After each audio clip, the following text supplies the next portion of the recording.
का सकाळी बघा गवळेवाडीत मासवाल्याचं दर्शन झालं.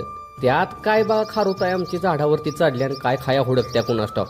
पण हा व्हिडिओ संपूर्ण बघा, एक नंबर आहे आणि आवडलं तर नक्की शेअर करा बरं का.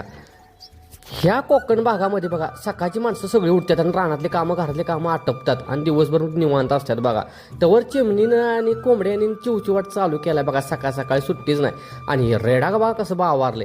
पण इकडचं वातावरण एक नंबर असतं बरं का टाईट. ह्याला म्हणतात इकडं बघा गौरी आणि आपल्याकडे म्हणतात बघा ह्याला शिनकुट. ही पण सकाळचीच कामं आणि ही गंज आणि ही बघा काटेरी कंपाऊंड. माणसाने का नाही इथल्या जुन्यातल्या सवयी पद्धती सगळ्यात चालू आहेत बघा. तवर बहिणी भावंडानं बघा वैरणी दणकाच लावलाय सकाळ सकाळी सुट्टी नाही. आणि ही बघा केळीची बाग, वांग्याची बाग आणि कोंबड्यांची पण बाग म्हटलं तर चालेल. विषय एकदम रामडाचा इकडं. तवर खारुताई बघा सकाळ सकाळी झाडावरती खायला लागल्या. म्हणजे तिला पक्कच काहीतरी भेटले खाया बरं का. तवर तिला कुठनं मी दिसलो कुणास ठाऊक. तिला लागले उड्याचं माराय बघा. ह्या झाडाकडनं फांदीहून त्या तिकडनं फांदीव.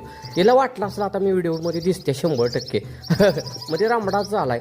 आता केळी बघा कशी, हिला म्हणतात देशी केळी. एक नंबर आपल्यासाठी आरोग्यासाठी एकदम चांगलं बघा देशी केळी खाल्ली तर. तेवढ्यात मासवाल्याचा चिवचिवाट चालू झालाय बघा. मासं घ्या मासं, मासं घ्या मासं.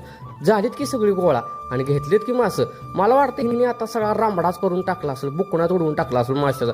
विषय कसा रामडाच.